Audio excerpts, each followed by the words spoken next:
Halo pemirsa, apa kabar Anda hari ini? Menemani weekend Anda, Weekly Report kembali hadir dengan informasi yang telah kami rangkum selama sepekan ini.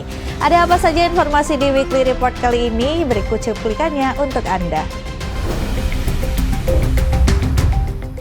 Polsek Pesanggerahan terima penitipan kendaraan selama mudik Lebaran. Ribuan warga binaan lapas Bulak Kapal dapat remisi. Prabowo Mega akan segera bertemu dalam waktu dekat.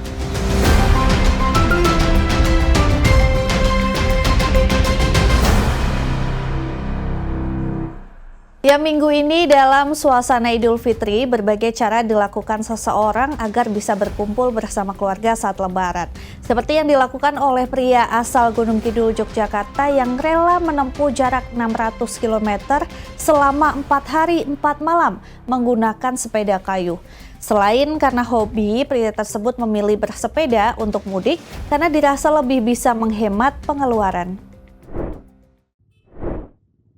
Beginilah perjuangan Sandi Kurniawan 37 tahun warga Jurang Jero, Kecamatan Ngawen, Kabupaten Gunung Kidul, Yogyakarta. Sandi rela menempuh jarak sejauh 600 km dari Cikarang menuju Gunung Kidul selama 4 hari 4 malam. Berangkat pada Selasa 25 Maret 2025 sore, Sandi tiba di kampung halamannya di Gunung Kidul pada Sabtu 29 Maret 2025 sore sekitar 14.30 waktu Indonesia Barat. Kedatangan Sandi langsung disambut hangat oleh mertua serta istrinya sudah menunggu. Pria yang setiap harinya bekerja di salah satu pabrik di daerah Cikarang ini mengaku selain mempersiapkan fisik yang matang, dia juga melakukan sejumlah tips dan trik, diantaranya lebih memilih bersepeda di malam hari, serta tidur pada siang hari untuk menghindari teriknya panas matahari. Selain itu, di setiap titik-titik perhentian, dirinya juga selalu mengecek kondisi sepedanya sekaligus beristirahat sejenak untuk memulihkan kondisinya. Mudik menggunakan sepeda ini sudah dilakukan Sandi sebanyak 6 kali sejak 2016 silam. Sandi menempuh perjalanan sejauh 600 km menempuh jalur Pantura mulai dari Cikarang, Cirebon, Brebes, Salatiga, Boyolali, Klaten hingga akhirnya tiba di Gunung Kidul. Menurut Sandi, jalur tersulit yang dilewatinya adalah tanjakan Gombel yang ada di wilayah Semarang, Jawa Tengah karena banyaknya tanjakan suram. Saya berangkat itu Selasa sore Selasa sore sebelum adzan maghrib, terus sampai sekarang Sabtu tepatnya jam 2.30 nyampe sini, berarti 4 hari 4 malam. Yang pertama hobi mas, ya, terus yang kedua ya kita bisa menghemat biaya mas ya, karena memang biaya buat naik mobil sekarang udah lumayan mahal ya, 550 sampai 600 kalau nggak salah sampai Gunung Kidul. Rencananya Sandi akan menikmati libur Lebaran di kampung halamannya hingga 5 April mendatang, sebelum akhirnya kembali ke perantauan untuk bekerja. Selanjutnya, musim mudik Lebaran kemarin, Polsek Pesanggerahan membuka layanan penitipan kendaraan bagi warga yang akan pulang kampung. Penitipan gratis ini dapat dilakukan oleh masyarakat yang memenuhi persyaratan dan berlangsung hingga H+7 Lebaran. Suasana di Polsek Pesanggerahan, Jakarta Selatan hingga Sabtu siang terpantau ramai oleh warga yang ingin menitipkan kendaraannya. Menurut pihak Polsek, penitipan kendaraan ini sudah berlangsung sejak 8 April dan akan berlanjut hingga selesainya libur bersama Idul Fitri. Sejumlah warga mengaku memilih menitipkan kendaraan di Polsek karena dianggap lebih aman. Mereka hanya perlu membawa kendaraan menyertakan surat-surat lengkap dan melaporkan diri ke sentra pelayanan kepolisian. Cirebon, Bang. Ini nitipin motor ke Polsek? Iya. Iya, itu berapa hari Bang mudik Bang? Ya, palingan 2 mingguan kita. 2 mingguan? Iya. Syaratnya apa sih Bang nitipin motor ke Polsek? Cuma kita laporan bagian SPK, terus bawa surat-suratnya, terus kita bilang mau pulang kampung ke Cirebon 2 minggu. Dikenakan biaya nggak Bang? Biaya gratis, tidak dipungut biaya. Bang, alasannya kenapa Bang nitipin motor di Polsek? Yang paling aman di Polsek doang kita. Sehingga saat ini sedikitnya 10 sepeda motor dan 2 mobil telah dititipkan oleh warga. Polsek Pesanggerahan juga berkoordinasi dengan RT, RW, dan lurah setempat untuk mengamankan rumah warga yang kosong selama mudik. Ya, jadi untuk kegiatan penitipan kendaraan dalam rangka menciptakan mudik aman keluarga nyaman, Polsek Pesanggerahan menerima penitipan kendaraan baik roda 2 dan roda 4. Bahwa dari Polsek Pesanggerahan juga menyiapkan cover motor ataupun mobil. Bagi warga masyarakat yang mau menitipkan kendaraannya, kami pastikan kendaraannya itu terjaga. Dengan penitipan gratis ini diharapkan masyarakat dapat mudik dengan tenang dan nyaman tanpa khawatir terhadap keamanan kendaraannya. Dari Jakarta Selatan, tim kontributor Berita Nasional TV. Pemirsa, pada tanggal 31 Maret, tepatnya pada 1 Syawal, Masjid Istiqlal menggelar sholat Idul Fitri 1446 Hijriah, dihadiri Presiden Prabowo Subianto dan Wakil Presiden Gibran Rakabuming. Sholat dimulai tepat pada pukul 7 waktu Indonesia Barat. Idul Fitri jatuh pada tanggal 31 Maret 2025. Masjid Istiqlal menggelar sholat Idul Fitri tepat pada pukul 7 waktu Indonesia Barat. Sholat dihadiri oleh Presiden RI Prabowo Subianto, Wakil Presiden Gibran Rakabuming Raka, para duta besar negara, sahabat, serta tokoh agama kenegaraan. Pada momen sholat Idul Fitri tersebut, imam dipimpin langsung oleh Imam Masjid Istiqlal Jakarta, Muhammad Salim Ghazali, dan khotib disampaikan oleh Profesor Dr. Ahmad Tholabi Karli dengan tema merawat kemabruran puasa. Selain itu juga banyak masyarakat dari berbagai daerah yang melaksanakan sholat Id di Masjid Istiqlal Jakarta dan mereka merasa senang bisa sholat di Masjid Istiqlal Jakarta yang dihadiri oleh Presiden dan juga Wakil Presiden. Setelah melaksanakan sholat Idul Fitri di Masjid Istiqlal Jakarta, sebagian warga sangat antusias dan langsung menghadiri open house yang digelar oleh Istana Kepresidenan Jakarta. Isakan Galuanggara, Berita Nasional TV mengabarkan.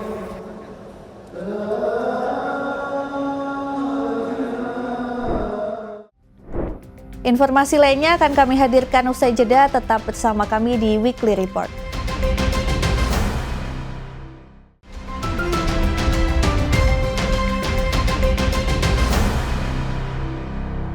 Terima kasih Anda masih menyaksikan Weekly Report. Pemirsa, untuk informasi selanjutnya, 1.110 warga binaan yang menghuni di Lembaga Permasyarakatan Kelas 2A Bekasi, Jawa Barat, Senin pagi mendapatkan remisi atau pengurangan masa hukuman.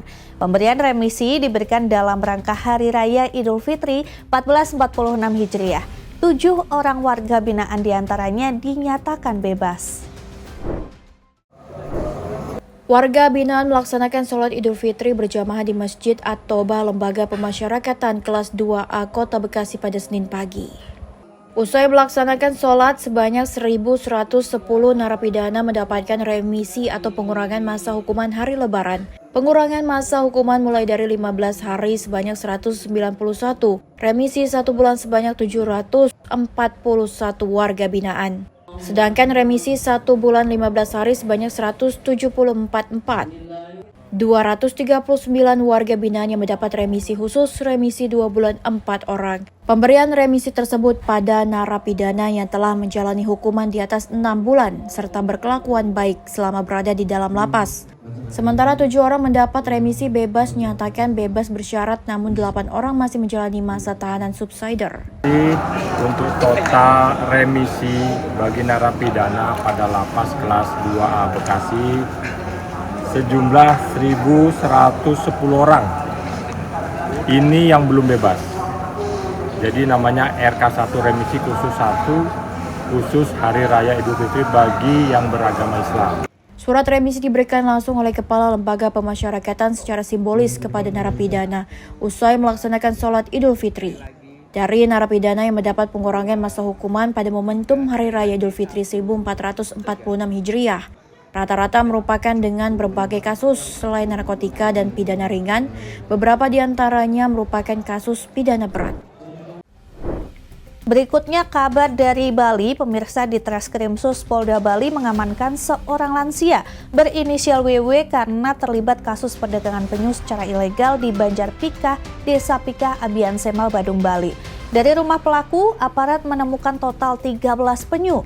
11 ekor ditemukan dalam keadaan hidup dan 2 ekor sudah mati. Selama ini pelaku WW menjual penyu dijual ke warung-warung sebagai bahan konsumsi dengan harga cukup tinggi sehingga memperoleh keuntungan yang lumayan.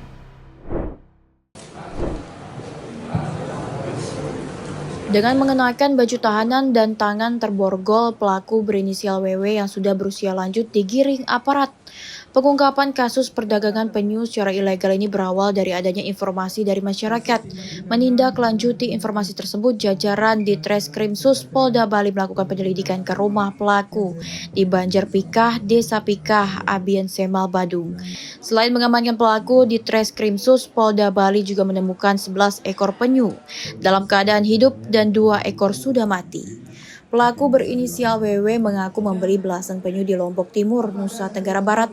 Satwa tersebut kemudian diselundupkan ke Bali melalui pelabuhan Padang Bay, Karangasem dengan cara dititipkan di bak truk yang menuju ke Bali. Penyu-penyu tersebut kemudian diturunkan di kawasan Denpasar Timur untuk selanjutnya diangkut menggunakan truk menuju rumah tersangka. Penyu tersebut kemudian dijual ke warung-warung sebagai bahan konsumsi dengan harga yang cukup tinggi, sehingga pelaku memperoleh keuntungan yang lumayan. Terhadap barang bukti satwa yang masih hidup telah dititipkan di BKSDA Bali dan 2 ekor yang mati sudah dikubur. Terkait pengungkapan ini, Kepala BKSDA Provinsi Bali Ranta Hendrat Moko memberi apresiasi kepada Kapolda Bali dan jajaran di Treskrimsus yang secara aktif menumpas praktik perdagangan ilegal satwa liar dilindungi.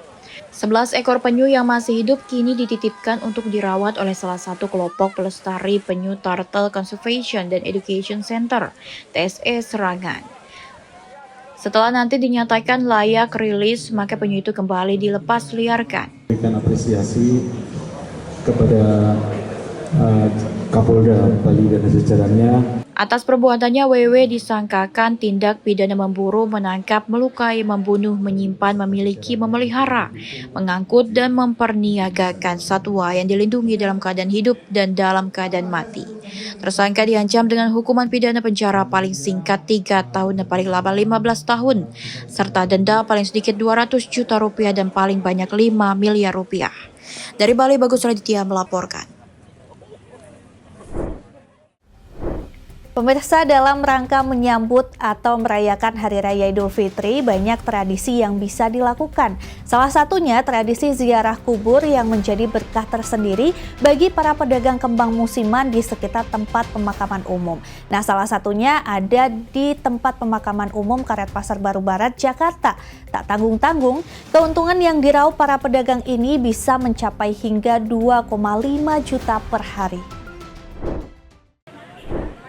Tradisi ziarah kubur setelah Hari Raya Idul Fitri menjadi momen istimewa bagi umat muslim di berbagai daerah.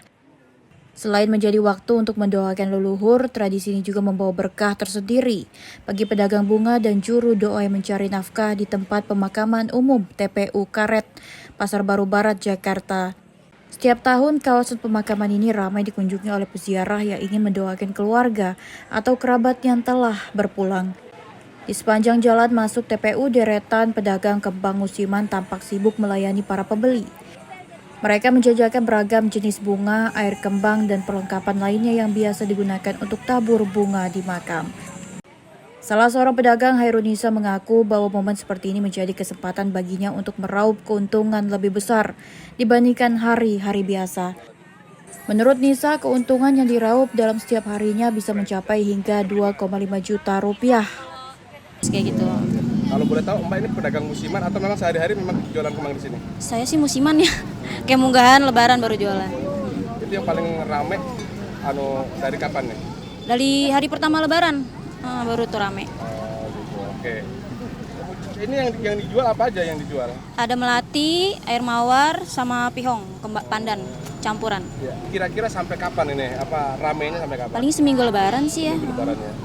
Omset kira-kira kalau boleh tahu berapa? Kalau sehari 2,5 juta lah paling ini. Selain pedagang bunga, keberadaan juru doa di TPU Karet Pasar Baru Barat juga menjadi bagian tak terpisahkan dari tradisi ziarah kubur. Para juru doa ini biasanya menawarkan jasa membaca yasin, tahlil, dan doa khusus bagi para peziarah yang ingin mendoakan keluarganya dengan cara yang lebih lengkap. Salah satu juru doa, Ahmad Roin Satibi, mengaku bahwa ia telah menjalani profesi ini selama lebih dari 2 tahun. Ahmad Roid mengaku menawarkan jasa untuk memimpin doa dan kepada setiap peziarah yang datang. Untuk tarif atau bayarannya sendiri, Ahmad Roin tidak memberikan tarif khusus alias seikhlasnya. Atau hari-hari biasa mah sepi, ramenya ini doang lebaran doang. Kalau boleh tahu sehari kira-kira biasanya berapa orang yang minta didoakan? Atau kadang-kadang ada 10, ada 20. Tergantung orangnya, kecuali ininya sepi nih banyak ininya, ini pan banyak ininya. Yang doanya banyak maksudnya, dikit awang maksudnya. Tradisi ziarah kubur di TPU Karet Pasar Baru Barat tidak hanya menjadi momentum spiritual bagi para peziarah, tetapi juga membawa manfaat ekonomi bagi masyarakat sekitar. Dari Jakarta, Muhajir Ade Chandra, Berita Nasional TV. Jangan beranjak pemirsa, kami akan kembali usai jeda yang satu ini, tetaplah bersama kami.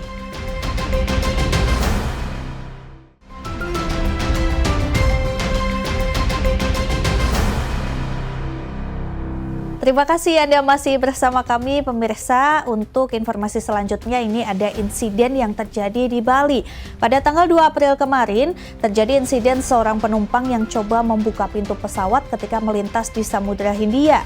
Penerbangan pesawat Jetstar dari Bali tujuan Melbourne, Australia terpaksa berbalik arah hingga pesawat kembali ke Bandara Ngurah Rai. Insiden yang memicu kepanikan ratusan penumpang di dalam pesawat tersebut juga dibenarkan pengelola Bandara Internasional I Gusti Ngurah Rai Bali. Pesawat Jetstar yang membawa 208 penumpang dari Bali menuju Melbourne, Australia, terpaksa berbalik arah kembali menuju Bandara Internasional I Gusti Ngurah Rai, Bali, sekitar 1 jam setelah lepas landas dari Denpasar. Tindakan ini dilakukan setelah seorang penumpang berulah dengan mencoba membuka paksa salah satu pintu pesawat saat pesawat sedang mengudara di atas Samudra Hindia. Penumpang tersebut juga dilaporkan bersikap kasar kepada kru pesawat. Pilot sempat memberi peringatan melalui pengeras suara sebelum penumpang perempuan yang duduk di bagian belakang pesawat itu berhasil mengangkat gagang pintu. Setelah mendarat di Bandara Ngurah Rai, otoritas setempat kemudian mengevakuasi penumpang tersebut. Upaya berbalik arah dengan kembali ke Bandara Ngurah Rai dilakukan demi keselamatan ratusan penumpang dan awak pesawat. Tindakan penumpang itu juga tidak bisa ditoleransi lantaran dianggap membahayakan keselamatan penerbangan. Communication and Legal Division Head Bandara Internasional I Gusti Ngurah Rai, Gede Eka Sandi Asmadi menjelaskan terkait penanganan insiden tersebut. Pihak maskapai telah berkoordinasi dengan pengelola Bandara Ngurah Rai. Tindakan yang dilakukan pengelola Bandara Ngurah Rai semata-mata untuk menjamin keselamatan dan keamanan penerbangan. Penumpangnya 208 ya, kurang lebih, dan dikarenakan ada penumpang yang bermasalah, jadi pesawat balik kembali ke Bali Denpasar. Nah, para penumpang itu dihotelkan dan sudah diberangkatkan hari ini semuanya. Jadi memang benar dan sudah ditangani dengan baik oleh pihak maskapai, oleh Jetstar. Pak, termasuk yang bermasalah itu Pak, dipulangkan juga atau? Itu nanti bisa dihubungi dengan rekan-rekan kami di Jetstar ya. Pak, tapi sejauh ini dari pihak bandara sendiri, apa yang upaya yang dilakukan untuk kejadian itu, dan apa sejauh ini memang ini kan ada sedikit trouble gitu. Dari pihak Jetstar ada koordinasi ke bandara seperti apa? Baik, kalau kami tetap Pak, kami yang utama itu adalah safety, security, dan pelayanan. Dan comply harus semuanya. Nah, dari pihak maskapai tentunya pasti akan berkoordinasi, dari kemarin sudah berkoordinasi dengan baik tentang hal itu. Jadi kami selalu berkomitmen untuk menjaga keselamatan dan keamanan pelayanan penumpang itu. Itu. Mungkin lebih detail dulu sedikit. Dia kenapa sebenarnya, terus modusnya nanti apa? Dihubungin pihak Jetstar ya. Nanti pihak Jetstar ya. Oh, pihak kepolisian. Iya. Nanti pihak Jetstar yang akan lebih detailnya, teknisnya. Itu kan 2 orang Pak ya? Nanti silakan ditanya. Ya, Jetstar. Dari informasi yang kami dapat 1 orang. Dari Bali, Bagus Raditya melaporkan. Beralih ke kabar lain, pemirsa, sejumlah menteri, politikus, dan pengusaha menghadiri gelar geria atau open house yang diselenggarakan oleh Ketua MPR RI Ahmad Muzani di Rumah Dinas Kompleks Widya Chandra, Jakarta pada Rabu 2 April 2025. Sejak pukul 9.30 waktu Indonesia Barat, arus kedatangan tamu sudah terlihat. Para pejabat, politikus, dan tokoh nasional satu persatu hadir untuk bersilaturahmi. Beberapa tokoh yang hadir lebih awal diantaranya politikus Partai Golkar Bambang Susatyo, Menteri HAM Natalius Pigai, serta Wakil Menteri Dalam Negeri Bima Arya. Sementara itu, Ketua DPR RI Puan Maharani turut menghadiri acara tersebut. Ketua DPP Partai PDI Perjuangan itu tiba didampingi suaminya, Hapsoro Sukmono Hadi. Kehadiran Puan menambah suasana kebersamaan di antara para pemimpin politik yang hadir dalam acara ini. Hadir pula Ketua Umum Partai Demokrat Agus Harimurti Yudhoyono beserta Sekjen Partai Demokrat Herman Hairon turut hadir dalam open house ini. Acara open house berlangsung dalam suasana hangat dan penuh keakraban. Para tamu saling berbincang sambil menikmati hidangan khas Lebaran yang telah disiapkan oleh tuan rumah. Selain itu, acara ini juga menjadi kesempatan bagi para tokoh untuk bertukar pandangan mengenai berbagai isu nasional yang sedang berkembang. Dengan kehadiran berbagai kalangan, open house Ketua MPR RI Ahmad Muzani menjadi salah satu momen penting dalam menjaga hubungan baik di antara para pemimpin bangsa. Pemirsa, seperti yang kita ketahui bahwa beberapa waktu lalu terkait pertemuan Presiden Prabowo dan juga Ibu Megawati ini menjadi perbincangan hangat. Nah, dalam acara open house di rumah dinas Ketua MPR RI Ahmad Muzani yang dihadiri jajaran menteri serta pimpinan DPR, DPD, dan MPR, termasuk Ketua DPR RI Puan Maharani yang mengkonfirmasi atau mengungkapkan bahwa pertemuan Presiden Prabowo dan Ibu Megawati akan dilaksanakan secepatnya. Dalam pertemuan tersebut, para pimpinan lembaga negara berbincang dalam suasana yang akrab dan penuh kekeluargaan. Selepas acara makan bersama, Puan Maharani menyampaikan bahwa diskusi yang terjadi dalam pertemuan tersebut berlangsung cair membahas berbagai dinamika politik terkini. Salah satu yang menjadi sorotan adalah pertemuan antara Ahmad Muzani dengan Didit Prabowo, putra Presiden terpilih Prabowo Subianto, yang sebelumnya menemui Ketua Umum PDIP Megawati Soekarno Putri pada momen Lebaran tahun ini. Puan mengungkapkan bahwa dalam pertemuan tersebut Megawati menyampaikan salam kepada Prabowo. Ia juga menambahkan bahwa Megawati dan Prabowo berencana untuk bertemu dalam waktu dekat. Sementara itu, Ketua Harian DPP Partai Gerindra Dasko mengatakan pertemuan Prabowo Mega akan terjadi secepat mungkin. Dasko menyebut mengenai pertemuan tersebut telah ia bahas dengan Ketua DPP PDI Perjuangan Puan Maharani saat menghadiri open house di kediaman Ketua MPR Ahmad Muzani di Kompleks Widya Chandra, Jakarta. Kan gitu ya. Oke. Nah, itu sama-sama sepakat. Itu secepatnya. Secepatnya kapan? Kita tunggu aja. Tadi sudah sempat ngomong dikit-dikit sih sama Mbak Puan. Pertemuan antara Megawati dan Prabowo menjadi perhatian publik mengingat hubungan politik keduanya memiliki sejarah panjang. Banyak pihak menantikan apakah pertemuan mendatang akan membuka jalan bagi kerjasama politik di masa depan atau sekedar ajang silaturahmi dalam suasana Lebaran. Hingga kini publik masih menunggu kepastian kapan pertemuan antara Megawati dan Prabowo akan terlaksana, serta dampak politik yang mungkin terjadi dari pertemuan tersebut.